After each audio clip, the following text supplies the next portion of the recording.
Hello everyone, CSIR net टेरा 24/7 में आपका स्वागत है। मेरा नाम पायल है और मैं आज आपके लिए बहुत अच्छी सी वैकेंसी लेकर आई हूँ जो कि सेंट्रल यूनिवर्सिटी रिक्रूटमेंट की तरफ से यहाँ पे ग्रुप A, B, C की नॉन टीचिंग पोजीशंस निकली हुई है। चलिएगा इस बात करते हैं।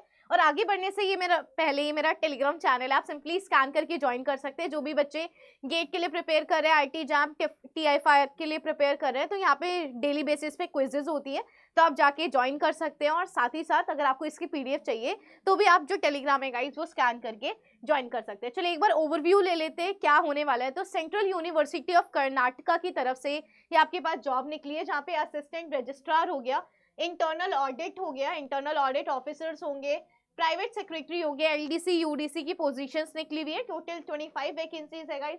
फर्स्ट से लेके 30 अक्टूबर लास्ट डेट होने वाली है। तो रजिस्ट्रेशन डेट यहाँ पर है और एजुकेशन क्वालिफिकेशन वेरी करेगी। सेम एज क्राइटेरिया भी वही पोस्ट बाय पोस्ट वेरी करने वाला है। और सिलेक्शन प्रोसेस इन सभी के बारे में मैं आपको बताने ही वाली हूँ। चलिए गाइस, तो ये पूरा एडवर्टाइजमेंट है, उसकी क्लिप मैंने यहाँ पे लगा दिए क्लिप्स। तो आप सिंपली समर्थ पोर्टल पे जाके अपने आप को रजिस्टर कर सकते हैं और जितनी भी एडवर्टाइजमेंट है वहां पर आप जाकर निकाल सकते हैं, देख सकते हैं। और कोई भी अगर आपको फॉर्म फिल करना है तो आप समर्थ पोर्टल के थ्रू ही फिल कर सकते हैं। तो गाइस, जैसे कि यहाँ पे 1 अक्टूबर से ओपन हो गया, 30 अक्टूबर लास्ट डेट होने वाली है। और हार्ड कॉपी सबमिशन की आपके पास जो आखिरी डेट है वो 10 नवंबर होने वाली है 5:30 बजे।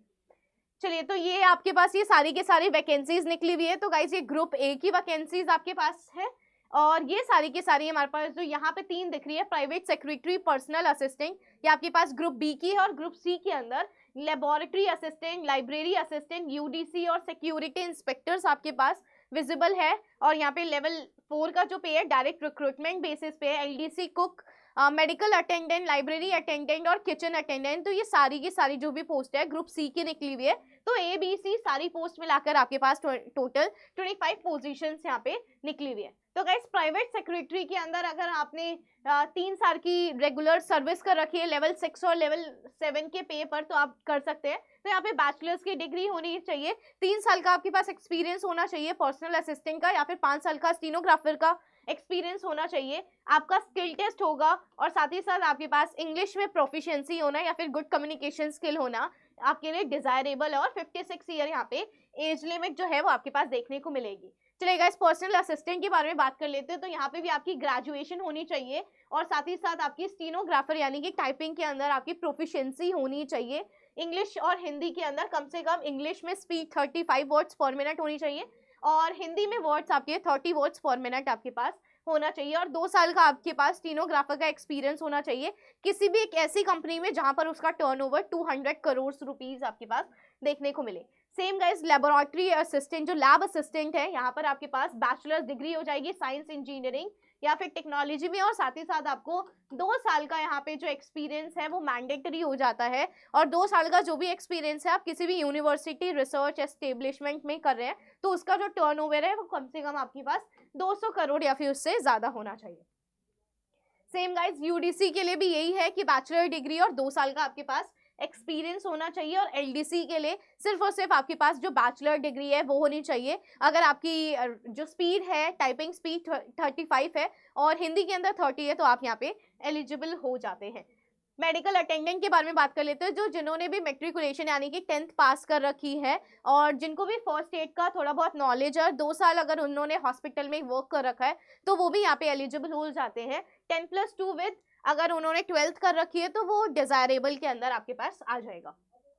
चलिए गाइस, यहाँ पे बात कर लेते हैं। तो आपको अगर फॉर्म फिल करना है तो सिंपली आपको एक तो समर्थ पोर्टल पे जाना पड़ेगा और एनवेलप पे आपको जिस भी पोजीशन के लिए आप अप्लाई कर रहे हैं, एप्लीकेशन फॉर द पोस्ट आपको मेंशन करके अपनी जितने भी टेस्टिमोनियल्स है, जितने भी आपके पास डॉक्यूमेंट्स है, वो सभी आपको पार्सल मतलब इनको भेज देने हैं। चलिए बात करते हैं आगे किस तरीके से अप्लाई करना है। तो जैसे मैंने आपको बताया, समर्थ पोर्टल पर आपको जाना है, अपने आप को रजिस्टर करना है, एप्लीकेशन फॉर्म भरना है। जब आप पूरा एप्लीकेशन फॉर्म फिल कर लेंगे उसका आपको प्रिंट आउट निकालना है, उस पर साइन करने हैं और साइन करने के बाद आपको सारे के सारे सेल्फ अटेस्टेड डॉक्यूमेंट्स इस पूरे एड्रेस पे आपको सिंपली शेयर कर देना है। और गाइज, आखिरी डेट आपके पास क्या होने वाली है इसको पार्सल करने की, 10 नवंबर 2025 5:30 तक उनके पास पहुंच जाना चाहिए, अदरवाइज वो लोग कंसिडर नहीं करेंगे। चलिए सिलेक्शन प्रोसेस के बारे में बात कर लेते हैं। रिटन टेस्ट है, स्किल टेस्ट है, इंटरव्यू आपके पास देखने को मिलेगा और फाइनली डॉक्यूमेंट वेरिफिकेशन जो है वो हो जाएगा। तो आपके पास कैंडिडेट की प्रीवियस परफॉर्मेंस कैसी थी उसके बेसिस पे सब कुछ चेक किया जाएगा। कैटेगरी देख लेते हैं फीस की। 1000 रुपीज जनरल, EWS और OBC की होने वाली है, और जो भी SC ST PWD या फिर वुमेन कैंडिडेट्स हैं उन सभी के लिए जो फीस है गाइस वो टोटली एग्जेम्प्टेड है। और लास्ट में एक और बार डेट्स के बारे में देख लेते हैं। तो 1 अक्टूबर यहाँ पे रिलीज हो गया है, लास्ट डेट यहाँ पे 30 अक्टूबर, और हार्ड कॉपी सबमिशन की आपके पास 10 नवंबर होने वाली है। अगर आपको इससे रिलेटेड कोई और भी इन्फॉर्मेशन चाहिए तो आप सिंपली मेरा जो टेलीग्राम है वो स्कैन करके ज्वाइन कर सकते हैं, अदरवाइज आप CSIR NET Adda 24/7 के टेलीग्राम से भी अटैच कर सकते हैं। Thank you so much.